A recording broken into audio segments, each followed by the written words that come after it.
Ready? Yeah. We're ready. Good afternoon, legions of the interwebs, and welcome to a number 15 edition of. That sounded wrong.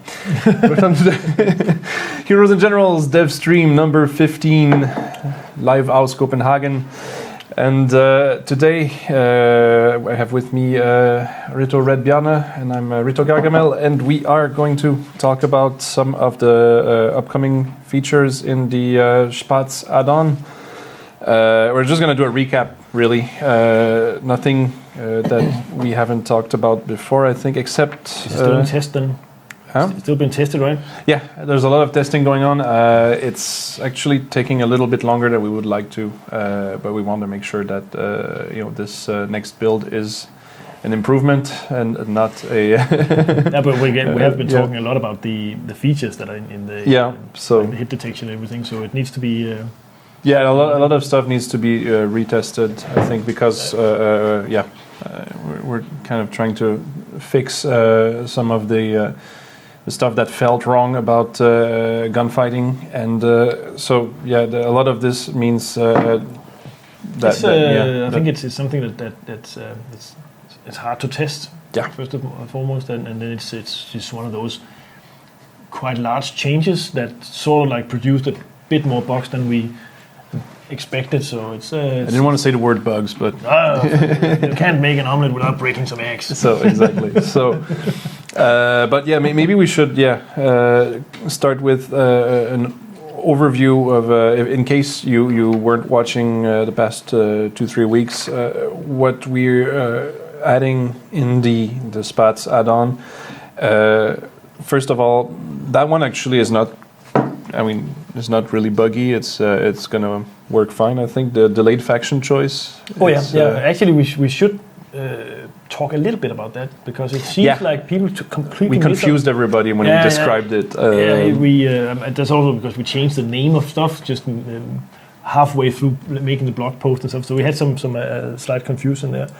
It seems like a lot of players think that we changed the game so you can always play both factions all the time, and that is not the case. But what we have done is that we have opened up the possibility for players to play the training missions only with all the factions they like at all times. So they can always play both sides in the training missions, but as soon as you try to join a mission on the campaign, you lock to a side, to a faction. Wait a minute, I got somebody saying no sound. I don't know if Thomas at the console, or you have sound? Okay. Yeah, somebody answered that with turn your sound up. Turn your sound up. All right. Okay. Can you hear us now? Okay. So apparently the rest of the recap. Yeah, recap. Yeah. So the people thought that we would change the game, the whole premise of the game, by having everybody being able to choose whatever faction they like at any time, any given time, and that is not the case. We are changing it so that you can play at any given time. You can play training missions only with your whatever faction you like. So you get the chance to actually check out the other side's weapons, and you get to you can basically play the whole game, but just only in the training mission. But they won't be called training missions forever. No, we're changing the name to be. What was it again? There was a long debate about what the name should be. I'm not even sure they made a decision yet. We did make a decision. Yes. Unfortunately, has that been completely forgotten. But the whole idea was that training. Don is help me out here. Yeah. If that's assuming, because Donis often says he's the last one to know about. He was sitting just next to Kenneth when they decided that this should be this name. That's true. We don't. No, we're not getting anything. Never mind. Well, eventually we'll announce it. The idea is that as soon as you try to select one of the campaign missions, you're asked to choose which side you want to play on, and from there on, you've chosen a war, and you're locked to that side until the war ends. So you actually have the freedom of choosing the war a bit later in the game. It should ease up on some of the friction that we have for new players as well. That they get into the game, and they're instantly met with a hard choice that they doesn't really have any idea what to go for. Say, choose a war, choose which side you want to. It's like you don't know. Stage battles. That's it. Hey, that's what nice. That was Flixen. Stage battles is the training missions now. They're called staged battles. We're actually changing the whole terminology up. We don't call stuff missions anymore. We call it battles because we need to save the word mission for something special later. Woo! So we're changing the whole terminology of calling every match is called battle. So you have the war battles and you have the stage battles. Yeah, the war battles is what used to be known as being the campaign missions, and the stage battles is what used to be called training missions. You'll get used to it. So in the stage battles / training missions, you can always change factions.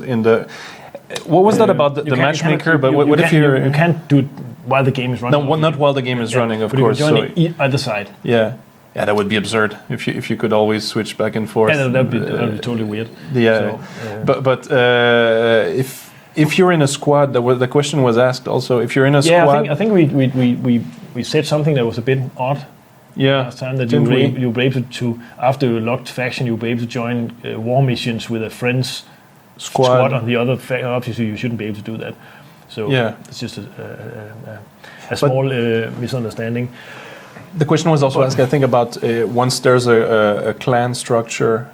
If I'm in this clan, actually, obviously, once there's the clan structure, the clan leader chooses which war to be, or which side to join the war, and all the clan members, they just have to be in the same faction. We cannot have that. Obviously, it's not that you're kicked from the clan. You just if you happen to choose a different side, then obviously you're not allowed to play with that clan for the duration of that war. So you can select missions that you're But I guess anyway that comes later when we have the clan feature is not trying to dig into the clan feature. But the basic idea with the clan features is obviously to create a group of people who plays together, and obviously we need a clan leader who chooses what do we do. He's the owner of the clan. So that I think I keep having the feeling that there's another question we wanted to answer. One thing I was actually wanted to say about this whole thing, yes, is in the previously known missions, training missions, they're set up so that we choose which assault teams that goes into the matches. So we choose from a variety of different setups that we use to spawn the training missions in order to get all the different character types and vehicles in play. And that's what the rating at the end of the stars. The rating is okay for the training mission, but it's most important for us to see to get ratings from the war missions. I would have thought the other way around, but no, because it's for the war mission by default produces strange combinations of army resources, tanks and men and all that stuff. And we just want to see if one certain combination comes out as being like completely shitty, we can look at it and say, okay, well, what made this battle shitty? Oh, it's only tanks versus paratroopers or whatever it is. Like we can say, okay, then we can start to filter out those missions and say these unfun combinations, we just feed them to the auto resolve instead directly without having players play them. You wouldn't let people play them at all. It's if both sides think the mission sucked and enough people think that combination sucks, then obviously it would be down prioritized. Yeah, then we shouldn't spawn it. So that's kind of like the idea of the rating system. Also, we can say that if a certain combination is super fun, this combination is really fun, we can up prioritize it in the training missions. That we actually copy that combination from the campaign game into the training missions, and then we play that up more often because people think it's a fun combination. But lots and lots of factors goes into what is being perceived as being fun. So it's very very up in the air. We have to really like. It's not just winning that's fun. No, it could be. So that's why if both sides both the winners and the losers thought that the mission was fun, then there must be something in that mission that actually made it quite fun. Funnily enough, we can actually see the longer the matches, the higher the score. So people actually like really long matches. So that's actually. I guess also, I mean, I guess I'm a little bit biased, but I've rated battles 1 star that actually I won. I mean, I thought okay. I thought that it towards the end it dragged on. It was you knew exactly what was going to happen, and you're like, you're just going through the motions. So it's obviously we could try and put some more things you can rate in the game. We just thought that it was a starting point, just the overall rating of that particular match. If we wouldn't have it, so it'd be too many clicks before. I have to fill out this questionnaire before ending the match. Anyway, I just read that this is a player, DFast1. It says he played a 84-minute 84 minutes match last night. Fucking god! But I totally like those missions myself. It's like when you really get those once in every 10 matches. Is one of those really long, good battles where you have everything activated, all the tanks and the planes, and you just push forward and being pushed back, and you have this. Some of the matches can be really, really entertaining.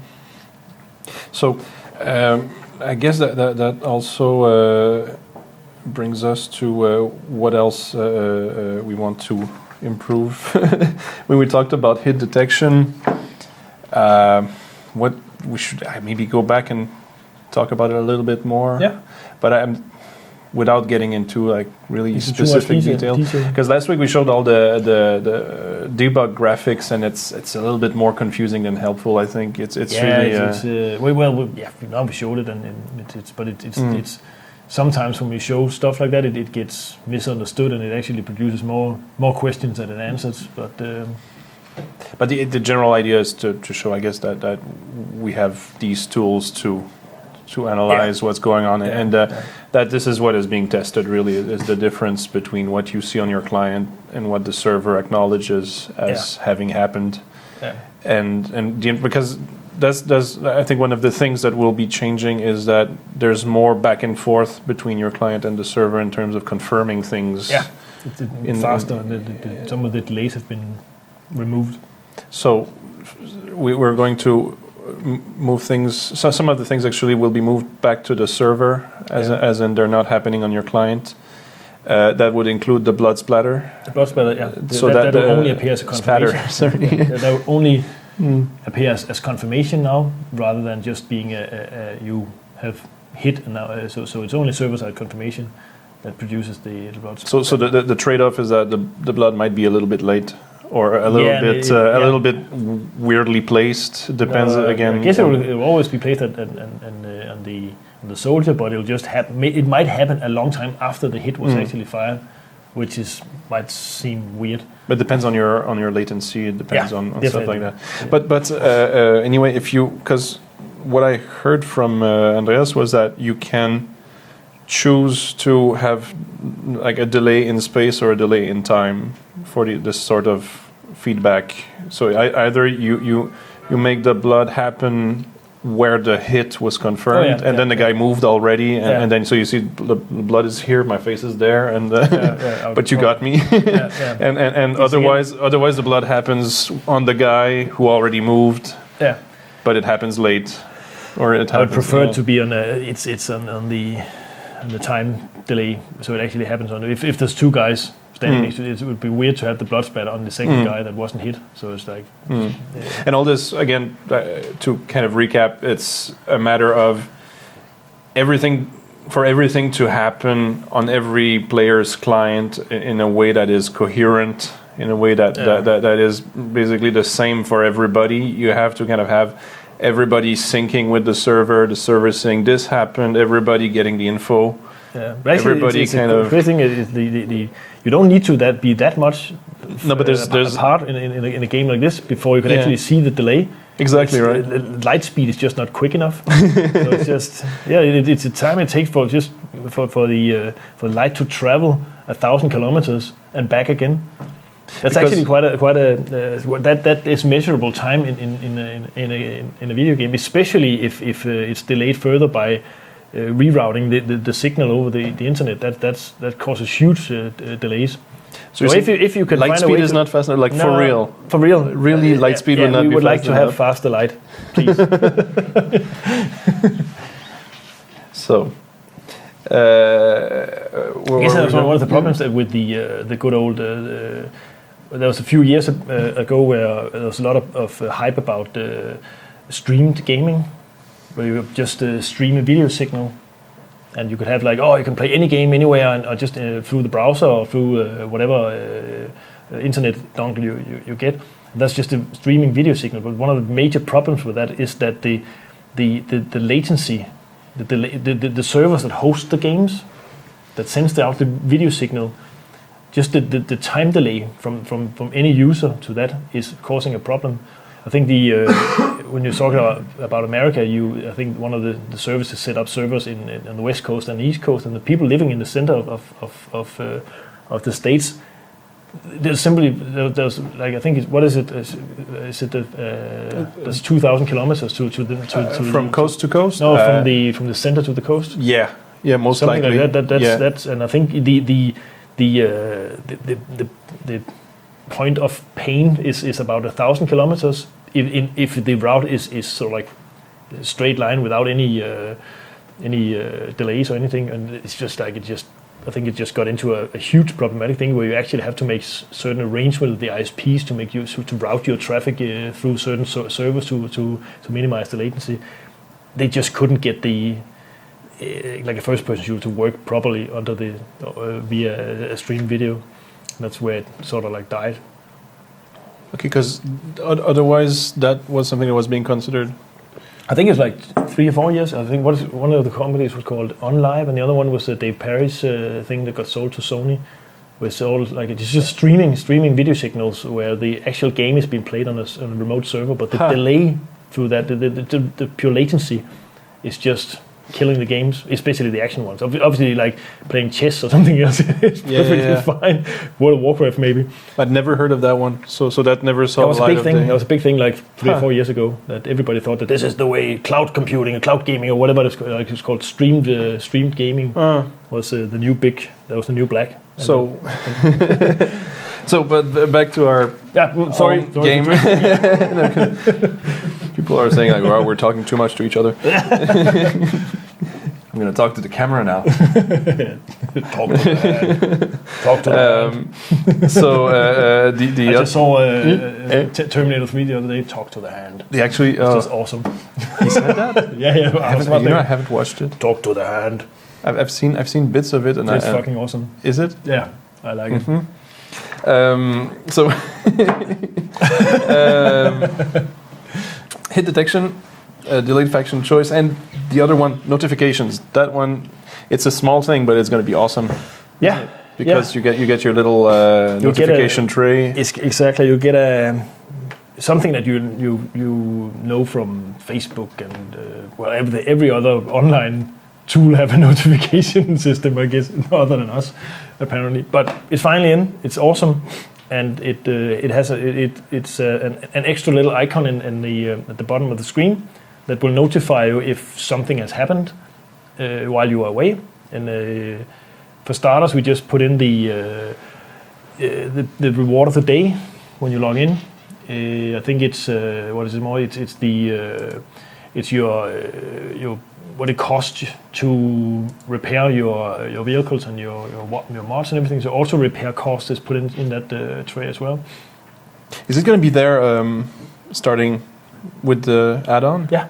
Okay, yeah. So that's because that's one thing I think that's been troubling some people. They don't see the deductions. I think it's a super cool system, but I know we just need to come up with some more use cases for what to add. Now we have the back-end system is in place, so we can start adding stuff that has been requested for ages, like what happened to my assaulting while I was away and stuff like. It's a bit more complicated to just add that stuff, but we so it's not right away that part. No, we can hope for it. Start to put in more events that would be notified to players. Obviously, I think if we add too much, then we'll start to get requests for how do I switch off this notifier thing. The question just popped up also. Can you deactivate the special group of notifications? Yes. Not yes, yet. the bossy. That's awesome. Yeah, Yes, something is like that's just the thing. Every time we make something new, people wanna. They don't want it anyway. You give people a free U2 album, this and thing they we want really wanted. How do we switch it off? Did you hear that the people who got that free U2 album on their iPhone? Oh yeah. Apple had to have a special customer service department just for I think explaining. that was a bit that was stretching it. Like, people go, oh, you're downloading shitty music to my. I don't like you too. Not. Listen, my iPod has been infected. So. This being said, we have... Sorry, you two. Not your fault. Oh, maybe it was. I don't know. It probably was. Yes, they were maybe informed that this was going on. Yeah. When they were forcing the download. Drinking pina coladas on the beach somewhere, and like somebody, shh, we're going to do this with... We're going to put your new album on the iPhone. Oh, okay. But you wanted to show... ringtone. Is it? No, it's not. And it would be awesome, like your ringtone is a Bono going, shalala. No! Okay, back to reality. My acid just kicked in. So, you had a special thing you wanted to show. That's why you were eating all those stamps. That's why I'm not. I'm not really reading from this paper here. It's just a huge. I'm looking through dimensions that are opening up in this piece of paper. I see it. A huge tunnel going. And it's made of pure love. And I just saw lots of fire but it's because you listen to Slayer all the time. No, actually, my last week has been only listening to The Satanist by Behemoth. Oh yeah. Oh Father, oh Satan, oh Son. Those are some really, really angry poles like it. It's awesome. It's kind of funny that John Paul II also was probably from the same town. Oh. Oi, yes, back to we are back drifting. Yeah. Completely.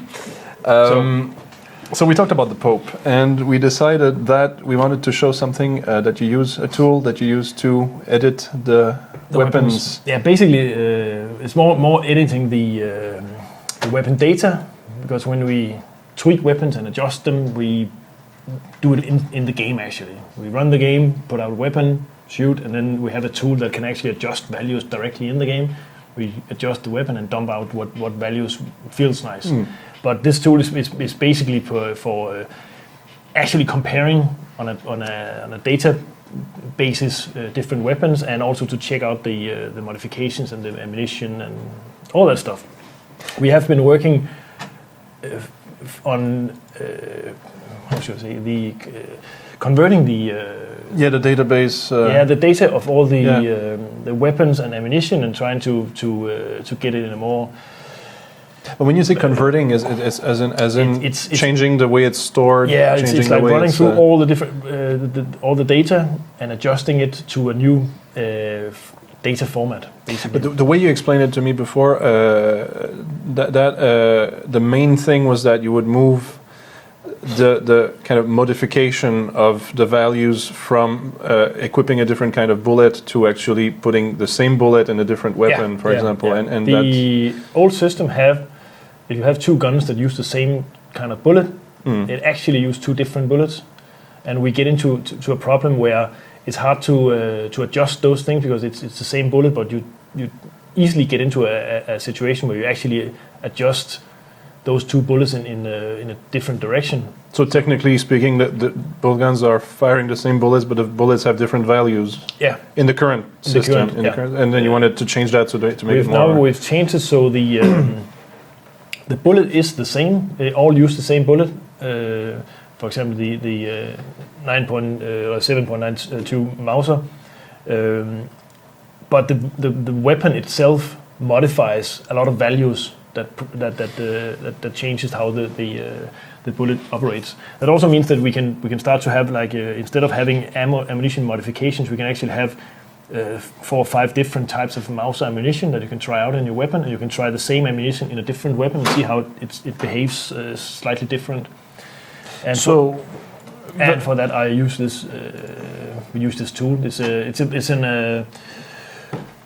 Can you try and show the full screen? Yeah, the full screen. It's a tool where that it's not used for setting up the weapons. It's used for looking at data, and it's also I've been working on some better ways to show the user how the weapon behaves. We have the damage range graph in the shop right now, and that component has been upgraded a little bit, and we put in a new component that will sort of like show some more about the accuracy and stuff. I'll go into showing it. But disclaimer, all this, not the next build. That's the tool that Jakob is using. Internal stuff, and we will as when we have gone through the whole, we will obviously lift some of those components into the game, especially in the areas where people are modifying the weapons because they want to see how that stuff behaves or what's the negatives in comparison with the positives. Here you can see I go into my weapon editor and I can choose the submachine guns. And I will choose my trusty old Thompson here. There you go. So there's quite a lot of variables actually. Oh yeah, there's a lot of this window is actually bigger than the screen on this broadcasting computer, so the stuff might be clipped a little bit. And again, this has nothing to do. Even the data that you put in there, that's you're fiddling with different values. I read the data out of the database and then just present it in a way that that I can just quickly compare the values, and also obviously drag out numbers and say, oh, okay, do we have any combinations of mods that produces a too crazy value? In some aspects, I can run the whole data and just instantly see this. Okay, this combination is bad, and I can click on it and adjust that part of the given modification of weapon that presses it into an unrealistic value. So, but this is it's very it looks very broken because that's it's what I just compile it every time I use it, and so it's not an installable exe file that anybody else can use. So basically, what you see here is we have the damage and range graph that you also see in the shop, and the way the weapons work obviously is it gives full damage to a near range, and then the damage drops to the far range. And then I have not shown it here, but it actually cuts off it has a max range as well, the weapon, where it doesn't hit or anything. The bullet just drops to the ground, right? Technically. And over here, I've tried to make a precision graph display thingy. So far, we've not really been able to show the precision of a weapon in a nice way, because it's such an arbitrary thing where it's like recoil 5. What does that mean? It's cone angles, and also there's so many parameters going into the whole precision. How precise is my weapon idea? So I decided to make a sort of like a graphical representation of a shooting target and see if I could do something like that. The basic thing here is that you'll see the outline, the sort of like the round blob here. That's kind of like that. That's like the area of where a shot can possibly land if you fire the entire magazine all in a row. All in a row, yeah, all in one go. So you'll see that there's a lift here on the submachine guns. So that's actually when you were talking. We kind of not really rehearsed, but discussed this before. I have to make a check because there's a big difference between full auto weapons and for example the bolt action rifles. Right now the bolt action rifles will actually show a huge lift as well, and that's going to be capped off because bolt action rifle doesn't really do that. It might have a huge recoil, but you re-aim or you actually reload and re-aim. So it's you cannot have the same representation as graphically as a machine gun. It will be a lot more centered because you re-aim for each shot, and you don't do that on a machine gun. We should take it from when we talked about it before, it sounded super clear. So it would be really nice to explain it the same. When you talked about the difference between precision and accuracy, Jesper, who was there, was telling us how they measure when you find a value on Wikipedia and it says the precision, like the MG42 is precise up to 2,000 meters or something like that. That kind of, when you say precision, it's not the same as accuracy, and that's kind of hard to picture. But precision, to measure precision, what they do is they bolt the weapon to a big cinder block, to a big block of concrete. It actually locks the weapon as much as possible, so they cannot move between shots. They're going to have a weapon that cannot possibly move, even with the recoil and all that. And then they move the target in front of it, and they fire it, and they so.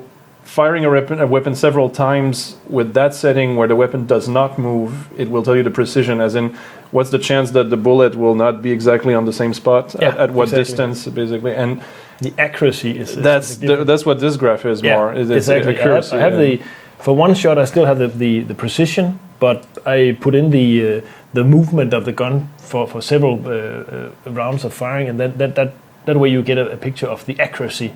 So you can have if the accuracy is great, it's good on a weapon, but the precision is bad, then you would have a tight cluster of bullet holes away from the center of the target. That's the best way to explain it. You always hit the same spot, but you don't hit where you're aiming. Yes, exactly. Exactly. So you'll have a sort of like a spread that's offset in some way. But there's not going to be a weapon that's like that in the game, right? We could actually produce something like that. It fires off. But obviously, we're basing the game on real weapons, and they weren't that bad in the in real. But it's I think this is still work in progress. But I hope that we can get this in at some point, so you can actually see the difference when you fire a different bullet. That's what I'm going to show now is that the blue line, the blue coloring here, is meant for being the base of a certain weapon. And as soon as you now you can see up here, I have some more ammunition for my gun. You see, we now start to map the weapon to a cartridge type instead of just an ammunition type. So.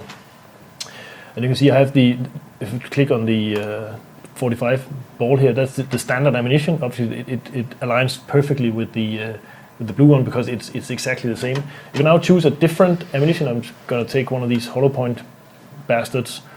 Then you'll see the difference. Suddenly you'll see that this type, obviously these values are testing values yet, but you can see this hollow point bullet, it will give more damage. The yellow is the modded data, and the blue is the base. So the yellow is what the weapon acts as if you shoot with the modifications on. This is the only thing that's modified in this instance is actually just using a different bullet. But you'll see that because this is obviously hollow points, they are not as precise as a normal full metal jacket bullet. So we have raised the damage a bit on the low end, but we moved the range further, closer to the firing, so it has less range before it actually starts to drop, and it actually the damage drops below the standard weapon on the far range. So this is definitely ammunition that's good for close range. You could use this in a pistol would be a good way, so like having where you just walk up close to people and just want to make sure that you get damage when they hit you here, max damage, but on a bit longer range you're fucked. So that's how the thought behind this particular bullet. And you'll see that because it's again hollow point, not as precise, it starts to it's just that you fucked with the ballistics or by fucking with the projectile. Obviously, you will be able to see that the spread of the bullet here it spreads out a bit more. It has more powder in the casing, so it also have a more recoil, and that you can see it actually climbs more. So that's. I hope this is something that's good to show that somewhat what is the difference between the standard ammunition and this type of ammunition. Obviously, this is not something that correlates one-to-one with how it reacts in the game, because in the game there's a lot more factors. There's the you've been running, and there's the sway, and there's the crouching and standing, and there's all sorts of extra parameters in the game that affects the precision or the accuracy of the weapon. But this I've made to make sure that you can see the difference between basic weapon and the whatever modification you put on the weapon. I think it's at least for me it's a step away from trying to show precision with a bar, which is bizarre. It tells you very little in terms of So, and also the bars, people tend to try and compare them, even though you can't. It's like a range bar and a precision bar. It tries to it's like you're completely comparing oranges and apples, and people still do it. So, and the same thing with the old system where we have the like +2 in one and -1 in the other. It's like it doesn't really make any sense. Why +1 range? What does that convert to in precision pluses? So we're trying a different approach now to actually show something graphically. The way when you earlier you were talking about recoil, that recoil affects different weapons differently because there's recoil in relationship to the rate of fire is really important. Also, there's both the actual obviously there's recoil direction, and then there's also the dampening of how quickly does it stabilize after you fire the shot. So if you have like a bolt action rifle and the bolt action rifle, example that we discussed, like if you fire, you have this recoil that's crazy, but then you have to load in the next bullet anyway. So you would have to reload. Yeah. Right? So you would have to take the gun away from your sight anyway in order to reload it, and that alone forces you to re-aim between shots, which would make the accuracy a lot better because you actually re-aim it. So the bolt action, the single shot weapons should get a very different view. These graphs are not right now made for comparing individual weapons. It's something I made to be able to compare the modifiers and the effects of the different ammunition rather than the weapons. Obviously, we can choose to. You can see you can show the before here. Obviously, yes, again, these are not the correct values. Yeah. Oh no, it's OP. OP. Yeah. So you can see this one has a huge spread. So that's not even. Those values are going to change when we roll it. We need to verify all the values. These are values that has been calculated from the like reversing all the ammunition into weapon multipliers instead. So it's a bit technical, but there's some places where the values just get weird. I can show you just to show you something with a little bit more spread on it. I have the LMGs here, and we can take this one, and you'll see that the bar have a much larger circle, and also you see the target has moved further away. So this is just like very imprecise, basically on compared to these. So it's not even the same bullseye. No. Where we're comparing. And you see here that some of the better machine guns again they get very imprecise. Obviously, this is the freehand versions. We have also special versions where they are mounted. And obviously, again, we talked about the precision and the accuracy. Obviously, for example, take this one, MG34. That weapon is used a lot on vehicles. Vehicles as well, and you can actually compare the mounting of a machine gun on a tank, for example. If you have the cupolas machine gun, that is actually bolted onto a really, really heavy thing. That makes the weapon a lot more stable than just using the bipod, which means that if you mount a machine gun on a tank, it actually shoots a lot more accurately than one that's just put up on the ground with the bipod. It's also why you have the tripod for the machine guns. Makes the weapon a lot more accurate, which means that you can fire it at greater distances.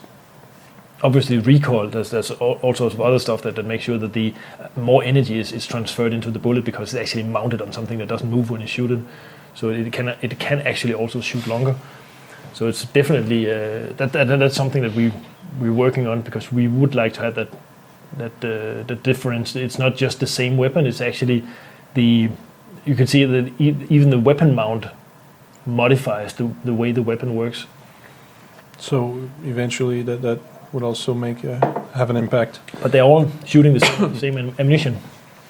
So you can see here the MT-34 have it have a different pattern than the other guns. You can see here. This is the. I just noticed though that time flies, and we wanted to. We got all these questions. Oh my God! From the forum. I saw that people were asking if we're taking questions from the chat. There's one thing here. Actually, the file stream giver. You can see it actually pulls in the other direction than the. Yeah, what's up with that? Oh, it's the magazine, right? Yeah, but we actually figured out that what would be somewhat true, that it sort of like drags in the opposite direction of what you would expect, because of the magazine being heavy on one side, so it would actually tilt the gun a little bit. So that's why we actually set it to lift in to the right rather than to the left. Oh, sorry, to the left rather than to the right, where you would usually expect a gun to rise. So I don't know if it's completely true, but that's what we could figure out from. But then again, googling this weapon. Right now on live, that's not what it does. Yes, is it what it? Yeah. Okay, that's the current values. That's what it. Okay, that's interesting. So I want to jump into the questions, because people took the trouble of actually submitting them to the forum. If we manage to get through these, we'll take some from the chat, but not right now. So. First, we're gonna rush it. Okay. Enkla is asking, is it being considered to make the German sidecar, from the motorcycle, detachable? Yeah, I heard that the people are not really. I think the American motorcycle is much better, right? I think that it's related to the fact that since steering is just easier with 2 wheels than the 3-wheel thing. But steering has become a little bit slippery since there's been some adjustments. Yeah. So I think it's all vehicles really. So probably gonna. I don't know. Yeah. I don't know. Again, we are considering again still these captured vehicles in the same line as the captured weapons, and obviously motorcycles would be a good place to start if you want to, because the difference is that the Americans don't really have the mounted machine guns, so they have the mounted machine guns on the German ones, which should make the difference. So that would be. But we would probably not make the. I don't know. Maybe we would. Did they even make them in separate? I would expect so. Yeah. So it's just a regular motorcycle with a sidecar. So. We just thought it was cool. It's such an iconic World War II thing. I don't know. Why would you lose the sidecar? It's selfish. You have to share your motorcycle. And that's why we need to show this image here again. Here we go. Can we switch to the screen? Yes. Yeah. Remember, kids.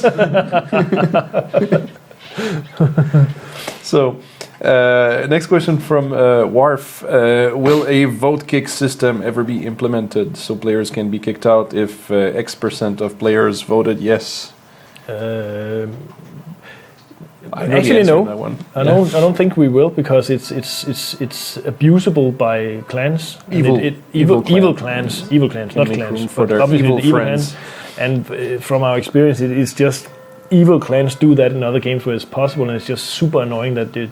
So you try to join a game and everybody says, no, not you. Yeah, not you, and kick you out until. Not in our club. Yeah. So so that will probably not happen.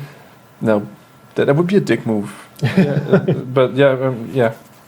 So ex-sheriff is asking, will it be possible to transfer soldiers to a new faction so you get all the corresponding ribbons, unlocks, and gear? I think that has been discussed several times now, and I think it's something that we will take up in our design discussions, if it should be possible to defect, basically. I think what we were saying yesterday, what would seem logical is that you run away with, you got your skills. Only your skills. And your weapons and everything, you leave that behind when you change uniforms. Even your uniforms are gone, so it's going to be costly affair to You have a special level where you have to swim across a river when people are shooting at you and you have no weapon. Other players get to see if they can hit you. Ah!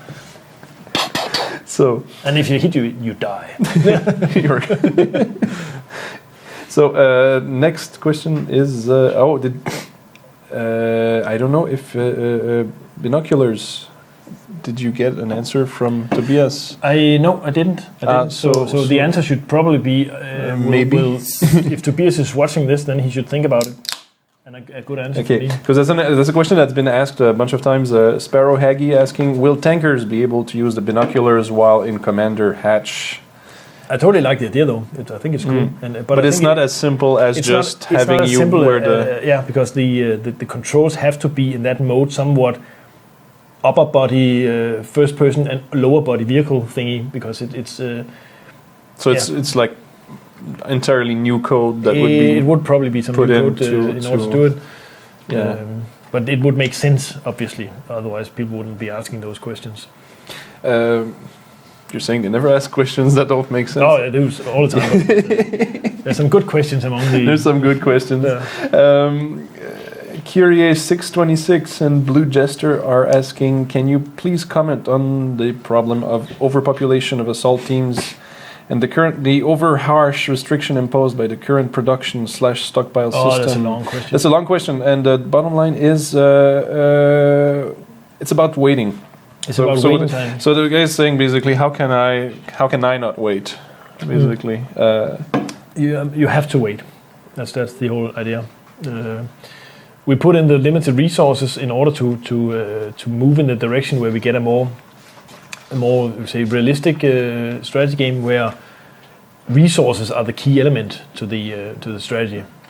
Obviously, we have bigger plans on further breaking down the resources into production and all that stuff. But this is the first step into limiting resources, and the limited resources is obviously the good commanders know how not to just spend the resources instantly, and maybe pool them somewhere, and then attack with a better like a greater amount of resources. So going back to just being able to get your resources all the time would just be taking a step backwards for us. Yeah, because the game used to be like that. Yeah. The game used to be you have your resources right away, you just send them, people get spamming their assault teams to the front. And then you get into the problem where it's the number of players online that makes the difference, and it shouldn't be. Basically what this does is it actually makes the game a bit more fun for the underpopulated players, because they would have easier access to resources than the overpopulated side. So whenever you try and join a war, you should try and join the other side. Try the other side, because you would have easier access to resources, because it's the same resources on both sides. They're just divided among fewer players. I guess a question from Shili. He's asking, is it planned to add ambient sounds in game? Yeah, we actually had some in at some point with the like a roaring of guns in the background and stuff like that. I guess I'm not sure if that's why they were removed, but I think they kind of clashed with heavy rumbling sounds from vehicles. I think that sometimes there were some glitches with when you had artillery impacts in the background, and probably also because we can only play so many sounds at the same time, right? I don't really know the technical specifics on that. I think they actually just getting mixed. So rather than just saying something out off the top of my head, I think they got removed just because they interfered with the other sounds. So it would be nice to have some more ambience, obviously. Just to clarify, Tobias says that the binocular issue is the same issue as not being able to shoot from vehicles. Exactly. So it's a big animation issue. Yeah, we mentioned that. I think. Sorry. It's we probably didn't hear that in the microphones. Thomas was telling us that the question of having binoculars when you're in the commander hatch in the tank is basically the same reason why it's difficult to shoot from a vehicle. If we had people basically using their weapons while sitting in the passenger seat of a vehicle, that would require a whole Well, you said like animation and It's animation. And code. and code, right? And controls, it's yeah. different stuff. So that was what I expect at least. It's easy. So- Sometimes with these game design stuff, it's easy to think the idea, but sometimes actually making it is really difficult.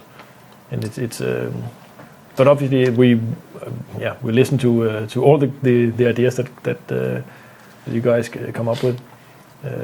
But we also have to prioritize what's important for us to make for the next step. There's a question also from. Let me see. Oh, yeah. I just noticed that we have some of these questions. We actually have looked at answers, but. Yeah, we can't answer that one because Yeah. Okay. Next time. the guy that knows the answer is on holiday. So we, exactly. yeah. Let me get to the next page then. Pistachion is asking, will we be able to donate credits to other players at some point? You would like that, do you?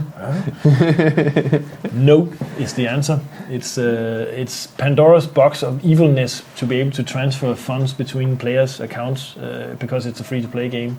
Yeah, if we do instant, that... instant sweatshop in China producing fake accounts and all stuff. So, no. We're I think we're not even considering going down that route. So it's if you don't like playing with bots, it's no. Axelan is asking: is there any plan to make the first free deployment of units in a war come back? No.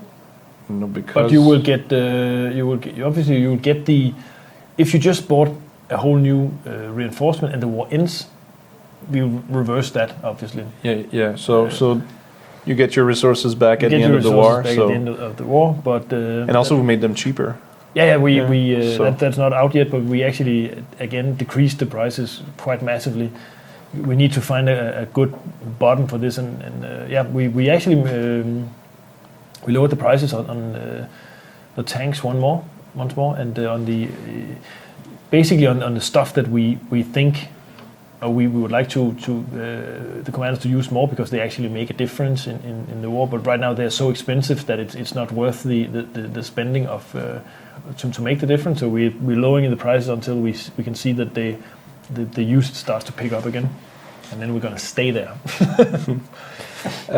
There's a question from African Dave. If you were to add in a resources and supply element to the game, would we see non-warfare assault teams? Well, I guess they wouldn't be called assault teams, but non-warfare units like supply trucks and stuff like that. Yes, we have already in the long-term design thing. There are actually already assault team types that are. The purpose of those is actually to gather resources. That might be oil, wood, metal, corn for producing bread for food for the soldiers. Also, that stuff has incorporated into like the long-term production resource type design. So yes, they will be at some point. Cool. A question from Capit's Cup. Will you make it possible to set waypoints for the assault teams on the campaign map, since very often my assault teams run into battles unintented? I think that's one of those things that has been asked also internally. The waypoints would be nice because you're used to waypoints from other games. I think one of the questions is, what if you change your mind while your unit is moving? Right now, you can just change the. You can change the destination, Yeah. But what I mean is that there's a whole question of, okay, if we let you set like right two now, destinations in a row or something like that. Yeah, but the thing is that the route that an assault team takes while traveling is constantly getting recalculated on the server because stuff changes all the time. So it can only be a wish for the player, not I want my assault team to travel in this exact destination. Obviously, there's also other factors that the neutral supply lines units move a lot slower on those than the allied ones. So the route might change just because some other players have been conquering battlefields in nearby area. So it is something that's been discussed a few times, and I think we should take a look at it again and see if we can do some easy solution for getting waypoints in without spending a huge amount of time on it. So that's pretty much the answer. I was looking at the chat a little bit there. I think we can maybe squeeze in a few questions from the chat before we're done. So I'm gonna give it. There's a 10-second delay, so I'm gonna kind of wait 10 seconds for the chat to be flooded. But I think also, somebody was saying that the code for adding waypoints on the campaign map is probably just 5 lines of code. That is not the case. No, it's not. No, it's not. Nothing is ever just 5 lines of code. So, we're starting to get them. Pitbull 1973 is asking, was there a change in spots that removed the skirmish maps from the random mission matchmaker in training mode? No. I think it's because people can choose them from the if you go and choose the mission list, people like skirmishes. Because skirmishes get you closer to the enemy, so people who like to grind. Yeah. They want to play skirmishes because it's faster. You kind of. But that hasn't been changed though, so that might be just a freak accident that he just gets. I've hit the random matchmaker and got into skirmishes, but I think it's kind of less likely because people will pick and choose them. So the likelihood that you end up in I don't know, but anyway, that's going to change. Yeah. With the new code, right? Yes. Yeah. So, next question would be if BR34L or I is asking, will there be missions like blowing up stuff in the future? I hope they come back because they actually have been in there once a long time ago. We had the medium French map that actually we were able to. That whole map has been designed to accommodate several different game modes actually, and one of them was we called it the blow up the bridge. I did not know that. That's before I got hired. The stuff changed and we had to remove it. But at one point you could actually play the medium French map where the objective was to blow one of the bridges. You just have to place a charge on either of the bridge pillars. So obviously that's why the bridge one of them have 2 and the other one have 1. So there's a bit of thinking there. Also the purpose of that mission was also if you manage to blow up the bridge, then you break the supply line. That was sort of like the idea behind incorporating this. It doesn't count anymore. Yeah, and you have to rebuild it in order to reestablish a supply line through that. So it's we just need to get a lot of we usually have a lot of ideas and no time to implement it. So it's one of those things that has been, you could say, shelved for a while. I have a question that I wanted to squeeze in before we end. Phantom Swarm is asking, do we get a muzzle flash one day? And I think it's a matter of the muzzle flashes in certain resolutions. They have a hard time. The frame is sometimes skipped, I think. Oh. It's sometimes, but I'm not sure if it's always the case. And I mean, it's been a while since I played in super high resolution. I think they're still there, right, Thomas? Yeah, but I was going to say Thomas is working on a whole. I don't know if you can hear me, but there might be some changes on add-on 1. Actually, they're already making it more precise so they'll appear more often. Okay. And for the next build, we'll do some extra update stuff. So that was Thomas, the animator, saying that in the add-on there might be some adjustments to make sure that the flashes happen more often, and he's working on a whole new set of muzzle flash effects for the build after that. And I've seen him work on that, and they look better. They look cooler for some of the weapons, I mean, they're not all done yet, and I don't know if what was the plan? Is it to add all of them? All weapons apart from cannons and. Okay, so that would be all the handheld, all the rifles and all the guns and all the submachine guns. It is 4 p.m. I guess we're going to call it a day. One more question? Yeah, one more question. One more question?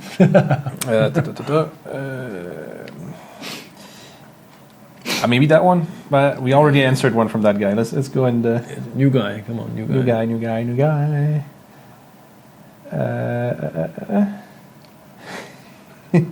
Trying to pick one that will make more people happy.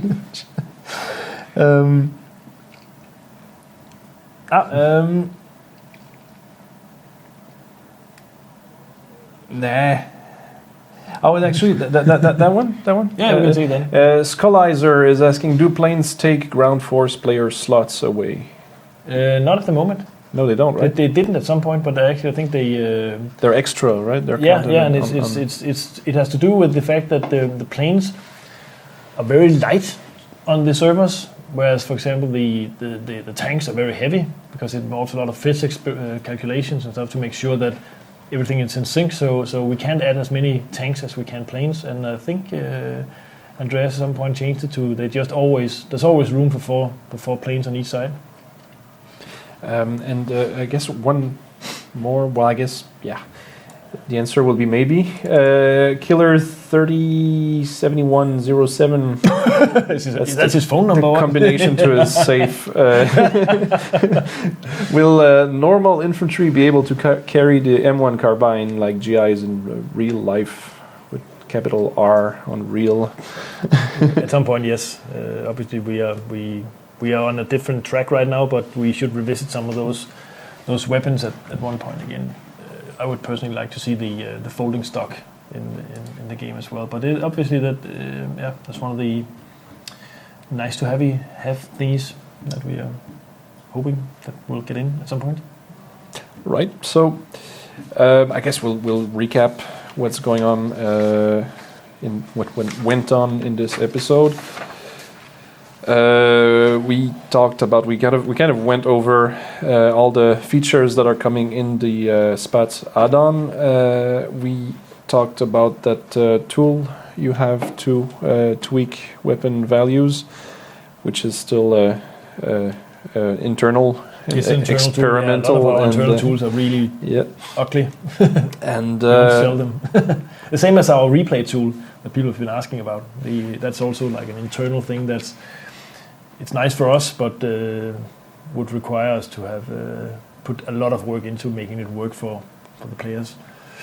So, this being said, we might mention that there's still a Battle Vision screenshot contest going on Steam. So if you look for Battle Vision, you can submit your screenshots involving bicycles. It has to have a bicycle in it. And it's a community basically managed contest, and it goes on until next week, if I'm not mistaken, or the week after that. Yeah, it's 17th, isn't it? Yeah. So and the winners can get gold. So go and check that out on Steam. You can also basically, if you just walked in, you can review this episode on Twitch TV, and we'll put it on YouTube very shortly. And we'll be here next week, right? Yeah. Again. So, will we? I guess so. Yes, we will. Yeah, because next week is the 12th, and the 12th is. Well, we'll do that thing after, being the julefrokost. Oh yeah, julefrokost. It was like, ooh. It's no secret. This is the ritual of Jul. Really drunk. And eat a lot of pork. Jul. Jul. It's actually an old Viking tradition where just like eat and drink. Yes. Vikings. So, see you next week. Have a nice weekend. Yeah. Thanks for watching. Yeah, thanks for watching and playing. Yes. I'm gonna go play now. Yeah.